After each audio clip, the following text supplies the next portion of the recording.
So, welcome back for another video. In this video, i-share ko lang sa inyo na finally may offer na po ako ng TikTok Pay Later. So, sa previous video ko, share ako doon ng mga things you need to know about TikTok Pay Later kasi bagong-bago pa lang siya, no? Then that time, wala pa po akong offer. Eh, hindi ko rin siya inantay kasi hindi na rin ako ganong nag-check out or hindi na rin ako ganong nag-order sa TikTok. Hindi na rin ako ma-TikTok kasi ngayon.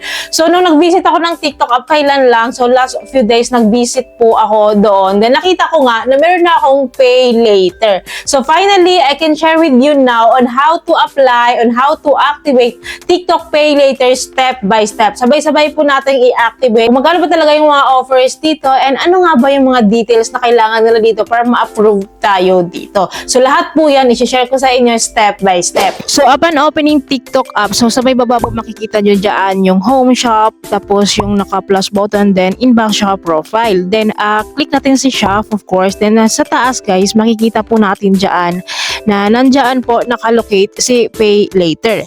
Then, katabi po siya ni bonus at saka ni address. So, nakapagitnaan po siya and as you can see, nandyan po siya.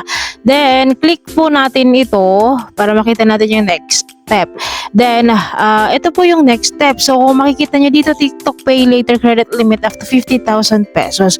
But doesn't mean po na yung 50,000 pesos ito, kapag nag-activate tayo, is ito rin yung makukuha natin na amount. So, hindi po ganun. Ito lang po yung maximum na pwede nilang i-offer sa atin. So, when we click this activation, activate, ayan, sa baba, kung i-click po natin yan, is malalaman po natin kung ano talaga yung natin, eligibility natin. So, there are two steps to activate this TikTok Pay Later.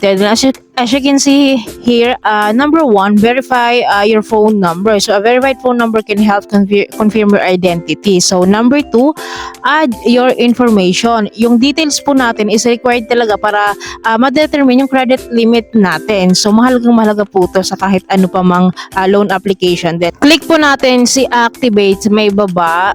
Yan, then click natin to. So, nakalagay dito na kailangan yung phone number natin. So, kailangan nila i-verify phone number natin. Of course, i-enter natin yung phone number dito. Then, paalala ko lang, huwag nyo gagamitin yung phone number ng TikTok account nyo. Diba kapag nag-create tayo ng account dito, nanghihingi sila ng phone number. So, wag nyo pong gagamitin yun kasi hindi po yun valid. So, mag-provide po kayo na ibang phone number and wag nyo po gagamitin again yung TikTok account mobile number nyo. Then, next tayo. So, then, as usual, magsisend po sila ng OTPs or verification code sa mobile number na pin-provide po natin. Then, enter natin, of course, once we receive the OTP or the verification code. Then, of course, while waiting, yan, ito na po siya. Then, after entering the code, so click natin tong next if we would like to continue. So after this, so next tayo, so they need to activate in one more step. So tapos na tayo sa verification ng phone number. Sa pangalawa na tayo sa information natin. So baba ko lang ha. So i-explain ko lang ng brief tong TikTok Pay Later. So sabi ko nga sa inyo kanina, meron tayong maximum credit limit up to 50,000 pesos. Then sa TikTok Pay Later po is a payment method that gives you flexibility to pay to your purchases over time.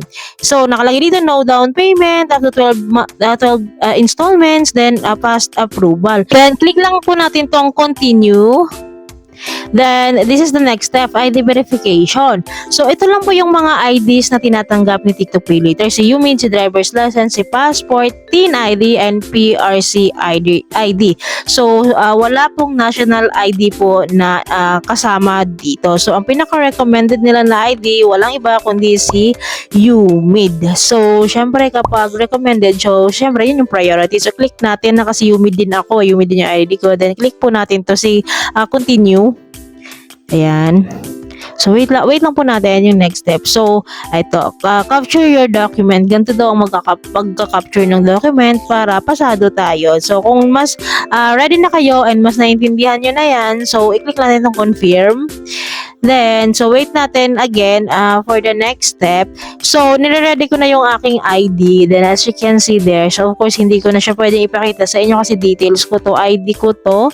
So, yan, upon capturing, so, aayusin lang natin na kasi may shadow kasi ano to eh, gabi kasi to. So, malabo siya. Pwede naman natin i-retake like this. Nire-retake ko lang. Basta, kailangan kasi malinaw talaga. Kailangan nila ng malinaw kasi kinukuha nila yung full details ng ID natin eh. Parang, yun, kinokopya nila yun. Kaya dapat maayos at malinaw. At hindi expired yung ID sa lahat. So, yun, na-capture na po. So, confirm na lang natin to kasi okay na ako dyan. Nalilinawan na ako dyan. Then, perfect na. So, yun. Ni-extract na nila. Then, i-confirm lang natin yung details ha. Kasi yung ID natin lalabas dito. So, sa ganyan kasi, nakukuha nila yung ID number, full name, birthday, yun na. I-confirm lang natin kung tama ba, kung match ba yung ID natin, yung details natin sa ID, sa details na nakukuha nila dito. So, mag-fill up lang tayo ng mga minimal lang na kailangan fill upan, which is our personal info. Then, click natin yung continue. So, i-confirm lang natin tong details na to. Kung okay na tayo dyan ha, kailangan talaga assure na tayo sa mga details natin. Kasi, once na confirm natin, is tuloy-tuloy na po yun. Yan yung basis po nila. So, confirm po natin. Then, so, facial verification na po tayo. So, may tamang facial verification kasi mahalaga rin po ito and kailangan malinaw po yung pagkaka-picture sa atin. So, click natin to start verification. So, ayan, kailangan po malinaw, maayos, tapos walang mga distraction. So, yan, blink lang tayo dyan. So, actually, kababangon ko lang din yan. So, ayan. So, wait lang po natin. Ayan. So, additional information required. So, click natin tong continue para sa additional information. So, fill upan lang natin tong portion na to kasi tayo lang din naman makakasagot ito kasi personal information lang po ito. So, para may idea kayo, nanghihingi sila ng occupation. Ayan. Ito yung mga occupation na ano nila, given sa kanila. Tapos, yung mga yan, no? So, wala naman pong maling sagot po dyan. So, but I advise na dapat yung kunwari, business owner kayo, talaga ang anuhin nyo. Kaya, basta yung involved may income, parang huwag nyo piliin yung mga homemaker, ganyan, housewife, kasi parang malabo yon. So, yun, yung, i-declare nyo lang yung monthly income nyo. Pero I advise, i-maximum nyo na kasi hindi naman sila nanghihingi dito ng documents, I think para mas mataas yung chance kasi na ma-aprobahan kayo. So, yun, pay period. Yung mga ganito lang pong details talaga yung hinihingi nila. Then, after this, kung, ayun, monthly na lang ako kasi monthly naman talaga. So, then, yung address na natin, tapos emergency contact number, meron pong ganun. So, kapag okay na po siya, click natin okay. Then, reviewing credit na tayo. So, nakalagay dito, well, send a message to your inbox once we've confirmed the result of your credit review. So, hindi ko siya ina-exit. Antayin po natin.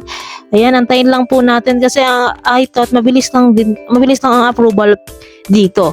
So, ayan, kung makakita nyo, may tumatawag po. Sila po yan, si TikTok po yan. So, hindi po siya kailangan sagutin ha.